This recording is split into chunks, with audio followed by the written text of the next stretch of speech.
નમસ્કાર દર્શક મિત્રો, મહાતેજ ન્યૂઝમાં આપનું હાર્દિક સ્વાગત છે। હું લખન કોટડિયા, રિપોર્ટર એપલવાડા, ગીરગઢડા, ગીર સોમનાથ। એક નજર નાખીએ આજના મુખ્ય સમાચાર પર। ગીરગઢડા તાલુકાના ધોકડવા ગામે આજે ગૌચરની જમીન ઉપરથી દબાણ દૂર કરવામાં આવી રહ્યું છે।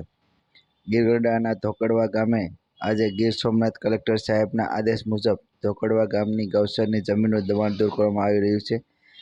ગીરગઢડાના મામલતદાર સાહેબ તેમજ ગીરગઢડા તાલુકાના પોલીસ બંદોબસ્ત સાથે દબાણ દૂર કરવામાં આવી રહ્યું છે। Reporter Apalwada, Girgadhada, Gir Somnath, Mahatej news.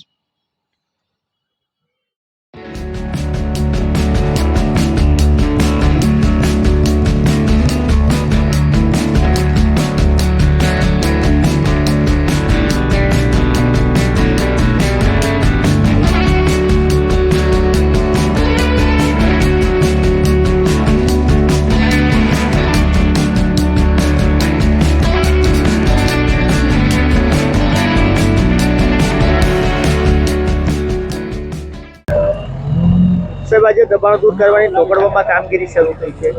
કેટલા ગામો છે, લોકોને નોટિસો કેટલા લોકોને આપી હતી અને આના પછી કેટલા ગામોમાં દબાણને લઈને કાર્યવાહી થઈ શકે છે?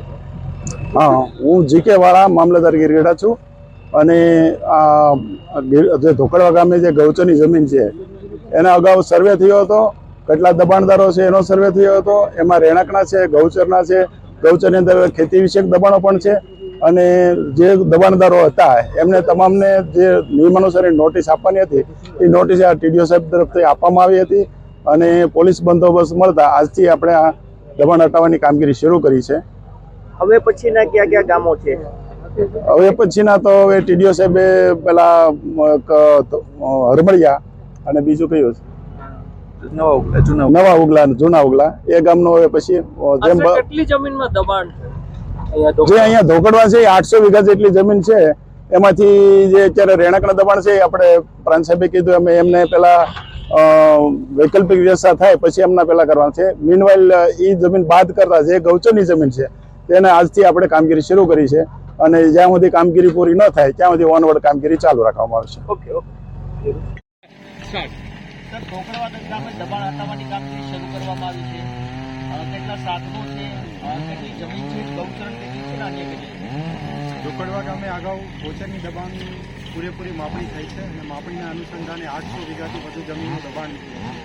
સ્થાનિક તંત્ર દ્વારા તમામને નિયમો અનુસાર નોટિસ આપવામાં આવેલી છે। નોટિસ પૂર્ણ થયા બાદ આજ રોજ કલેક્ટર સાહેબના માર્ગદર્શન હેઠળ સ્થાનિક મામલતદાર શ્રી, ટીડીઓ શ્રી હાજર છે અને દબાણની કામગીરી અત્યારે 6 જેસીબી કામે લાગેલા છે અને 6 દિવસ સુધી આ કામગીરી ચાલુ રહેશે અને તમામ દબાણ દૂર કરવામાં આવશે। કઈ પ્રકારના દબાણો છે? મોટાભાગે ખેતી વિષયક દબાણો જોવા મળેલા છે, કોમર્શિયલ દબાણો છે, રહેણાંકના દબાણો છે।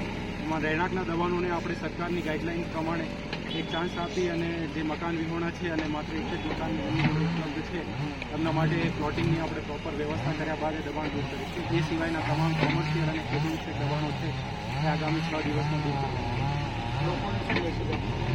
દબાણ નહીં કરો। ગૌચરની જમીન ગાયો માટે છે તો કલેક્ટર સાહેબે કહ્યું એ પ્રમાણે ગાયો માટે જ હોવી જોઈએ અને દબાણ 6 દિવસમાં શરૂ કરવાનું।